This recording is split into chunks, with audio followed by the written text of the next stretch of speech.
The date this result was uploaded is this. If you can see from there. What date is that? November 14. For us, and of course, November 11 also shows on IREF that the election took place. So if you look up here, we did the screenshot when November 27. Election took place November 11. So let's even assume they upload November 14. So from November 14 to 27, well, pretty much time for this thing to have synchronized. So what does that mean is that, so it shows that INEC on their synchronized figure, Beavers back end has 38. The gentleman here has 168. Network issue. However, this is also another concern. Results declared in the 3 states. Please let us correct that. That is not the result as declared by INEC in the 3 states. That what you have done, it is the vote aggregated at the polling unit, not the result as declared by INEC. If you go to the next level, you will know that there are a lot of divergence and variances from what you have shown and what is what's declared at the first level of collation. Staff that INEC hired. So it's a revelation of the true reflection of what transpired in all these elections. And what the INEC lady came to say is expected. She ought to come defend her agency or commission. Going from the last comments the INEC staff participants actually made, to just clarify my hearing, she made a comment that the presentation is based on the polling results and not the final results INEC declared. In a general election, and this is why we need to have this conversation. In a general election, if this thing, let's provide, let's just play a scenario here now. If this thing is going to take like about 17 days, 18 days to synchronize fully, and you have the presidential election, and you are going to have governorship election, how many days after? And the thing is still synchronizing. So these are and it's the same Beavers. Don't forget, in 2023, INEC had to apply to the bank, to the court, to say, please allow us to wipe this so that we can use it for the governorship election. Now, could it be at that time, just playing, could it be that maybe some of them, if this happened, maybe some of them have not been fully synchronized or whatever. But the good thing is that if you go to, is it a good thing? Maybe administratively for INEC. If you go to the, as of the moment, I think this thing, please, my colleague, we discovered all these figures were removed. What date? Again now. I think around December, 4th of December. So all of them, all these one have been removed on IREF. But of course, we said we started and then we are able to get all this. And that's why we have the screenshot. We have the screenshot of everything. And so we have them, and then that is exactly what we have discovered in this. So, and now, how important, how delicate is this? If you recollect Oyetola and Adeleke, Osun 2022, just the same issue. It's just the same issue. All right, thank you. Next slide. Okay, so that inconsistency in synchronized accreditation figure happened in 204 polling units in Bayelsa, 1,289 polling units in Imo, and then 808 polling units in Kogi. That's just the polling unit that it happened. Next slide. All right, so now those polling units where the figure did not synchronize accurately, let me put it that way, or as at the time, let's also use that, as at the time we captured this, November 27. Election took place November 11. So we captured this. So when you pull those polling units together, in Imo, the total figure there, the total valid vote, if you now put that together, it amounts to 331,820 votes, valid vote from those places, like the one I showed. Okay, go back. Please go back. Go back. All right, here. So what did we have? Valid vote from here. We just had it because this did not tally. We just had them together. So go back, go forward now. In Imo, that was where we had this. Now, this figure here, which is 237,886, what we did was to now say, look, out of all these, let's look at the one that their margin was just 100 and above, the difference. So, if you remember, if you recollect the slide I showed you where the difference that was 38 to 168. The difference is more than 100. So we now gather those kind of, we didn't talk about the one that had 2, 3, 50. So we gather that together, tabulate that, and it gives us 237 with 100 margin in terms of difference. All right, that is for Imo. Next slide, please. All right, this is Kogi. The same thing was done for Kogi. Kogi, where that beavers issue, we have like about 318,056. Then where the 100 margin, you have 253,000. This is substantial enough to be contested. Of course, this was what purely took Oyetola to court the other time. So next slide. So for Bayelsa, that everything in Bayelsa was just 46,000. I said just 46,000 to 448. Then you have the 100 margin to be 39,910. Mission at the headquarters here. Ladies and gentlemen, let me first begin to express my appreciation for this study and to the group who have vested themselves into this study. And let it be noted here that the Commission has had the receipt of this study, and we are looking at the study closely to look at the gaps and to look at lessons learned and to look at way forward. And this will be made formally in due time. Now going forward, ladies and gentlemen, it's also pertinent that since this is a public hearing, that I should bring to our attention some preliminary observation. I've seated and I've listened to it relating to the methodology of the study that had serious implications on its findings and its conclusion. During the presentation to the Commission, we raised some of these issues. Now, number one, he has mentioned it, but it was as if it was glossed over. So I want to bring it home to us so that we understand the impact of the limitation the study has to the general process of the election and to the result as declared by the Commission, talking about the final declaration and the returns made in the governorship elections in question. Number one, the research, is only partially complete, as it is limited to only one of the several mechanisms put in place to check the integrity and consistency of election results.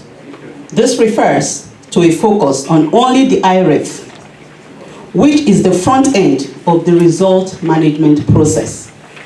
The researchers had no access to a back-end integrity process, such as the accreditation of the data, such as the use of beavers at the very first level of collation, such as the numbers of polling units that were cancelled, or the number of wards that were cancelled, and as such had no impact to the final declaration of the result.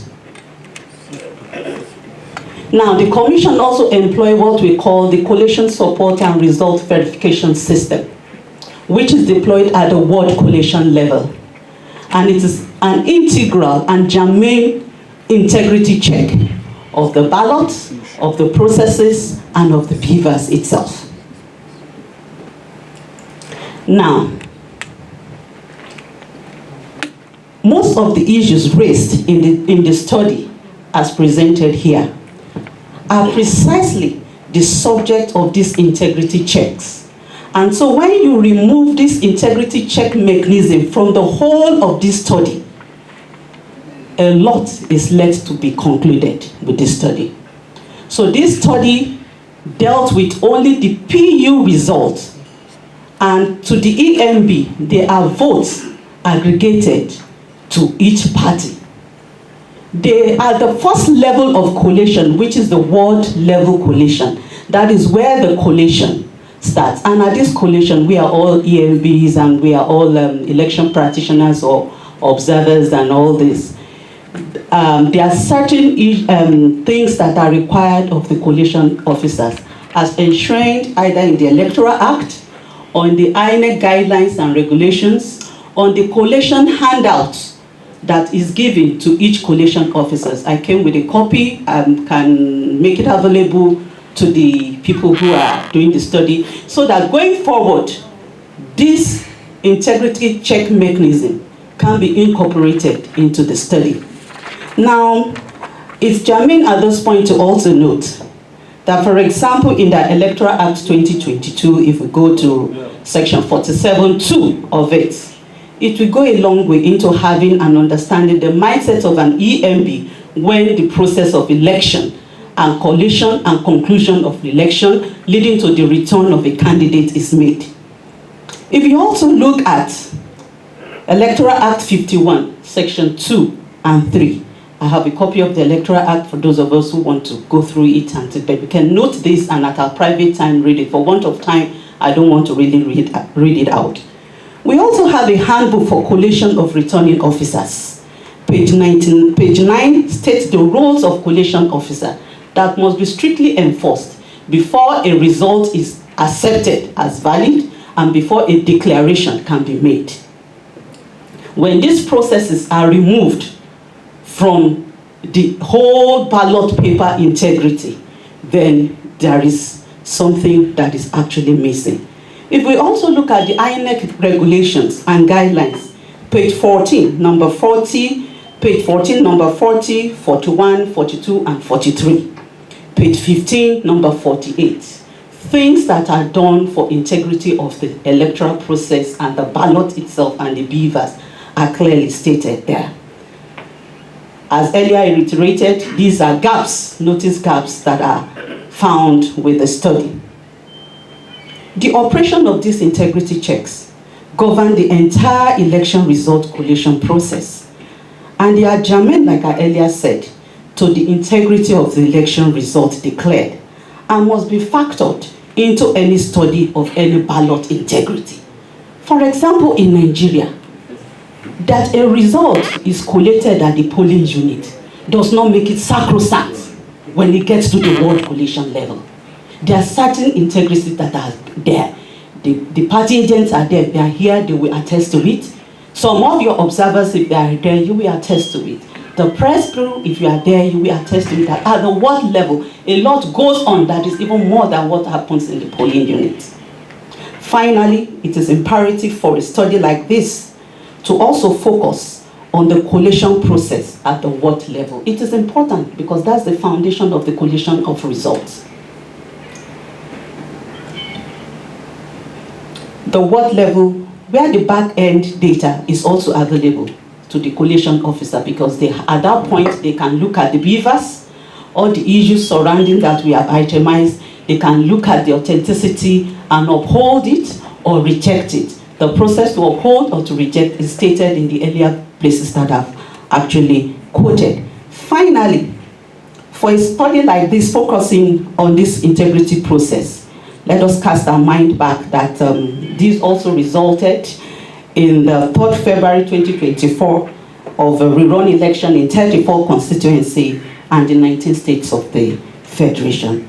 So finally, ladies and gentlemen, towards your second to the last slide, you stated that consistency of the results declared in the 3 states. Please let us correct that. That is not the result as declared by INEC in the 3 states. That what you have done, it is the vote aggregated at the polling unit, not the result as declared by INEC. If you go to the next level, you will know that there are a lot of divergence and variances from what you have shown and what was declared at the first level of collation. Thank you, ladies and gentlemen. I appreciate it. Hog staff that INEC hired. So it's a revelation of the true reflection of what transpired in all these elections. And what the INEC lady came to say is expected. She ought to come defend her agency or commission. But we all know I was seeing shaded, almost turned to drawings on the result sheets. This is not acceptable. We're just exposing the compromise from the part of INEC and the desperation from the part of politicians. This is all we're seeing here. So I'm commending Impact, whether it's half done or partially done, but these things that I sat here and saw were true revelations of what happened. Thank you.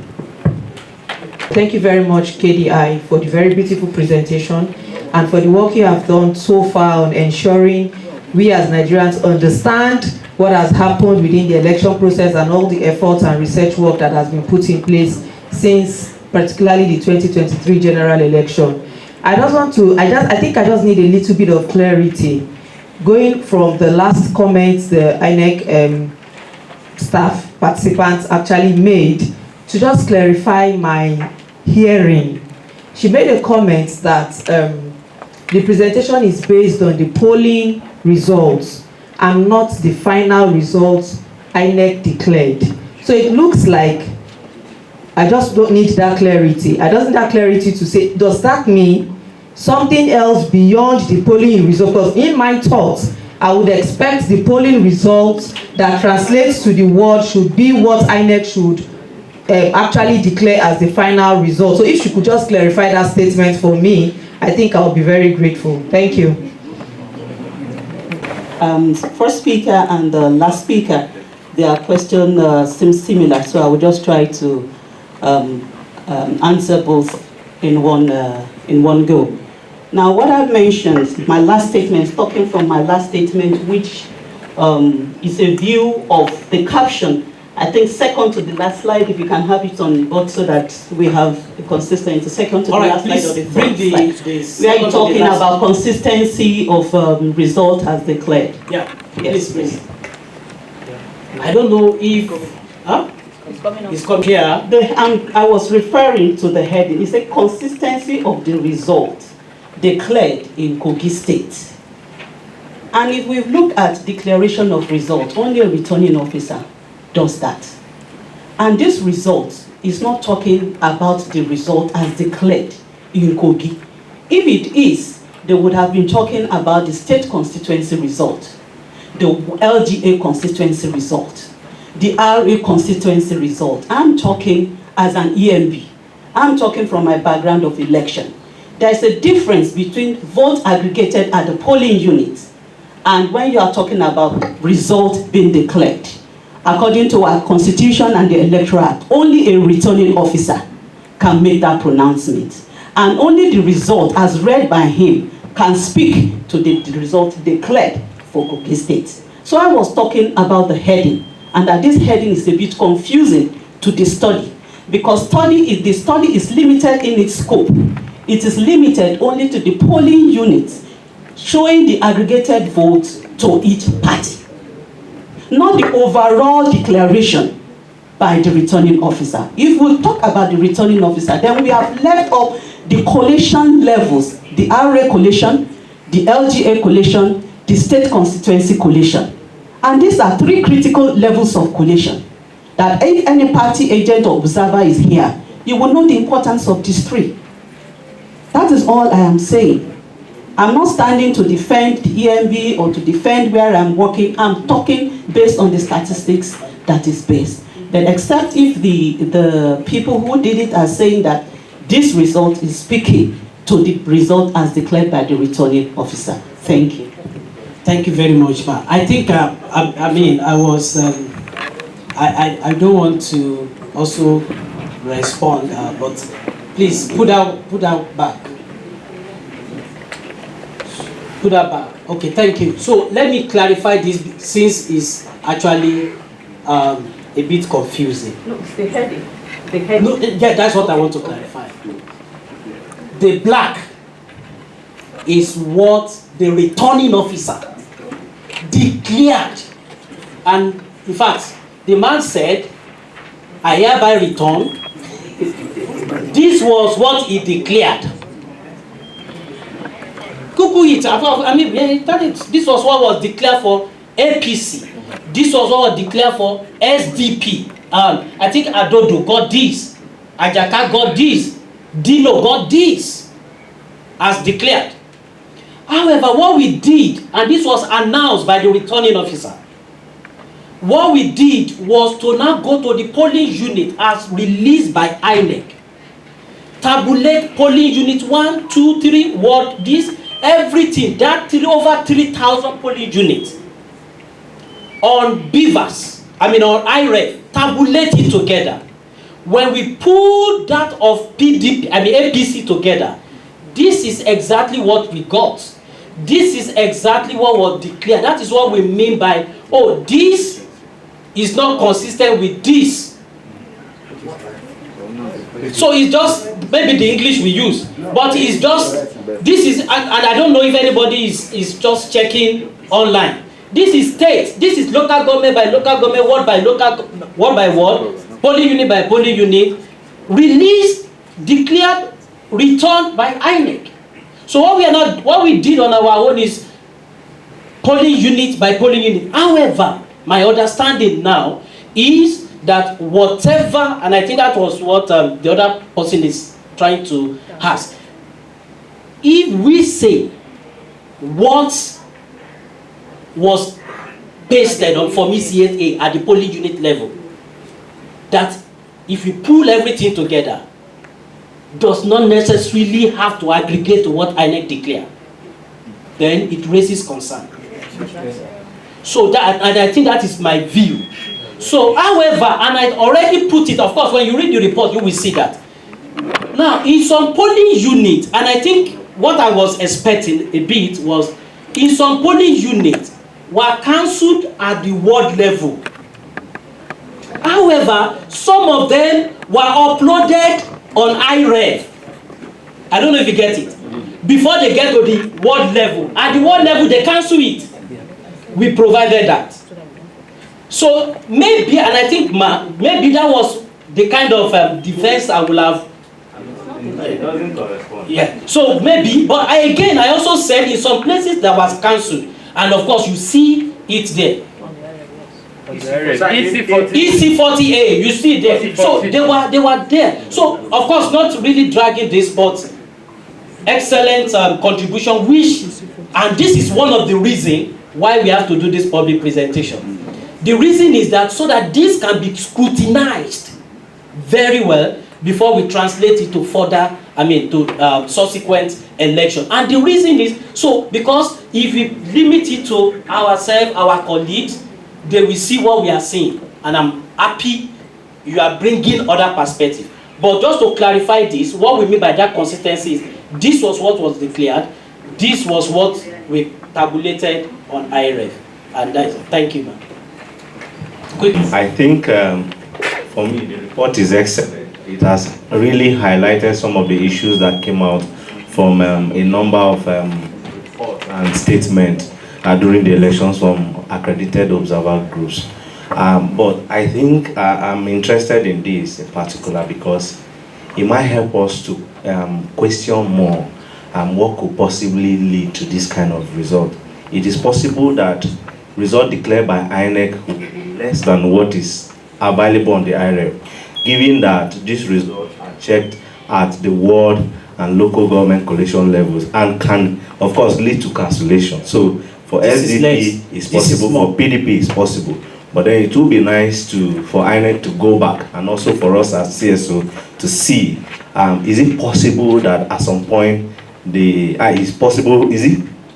is it that some people within the coalition chain have authority to increase number of votes at some point, and we need to find out. It's very, very key. Thank you for this wonderful research work.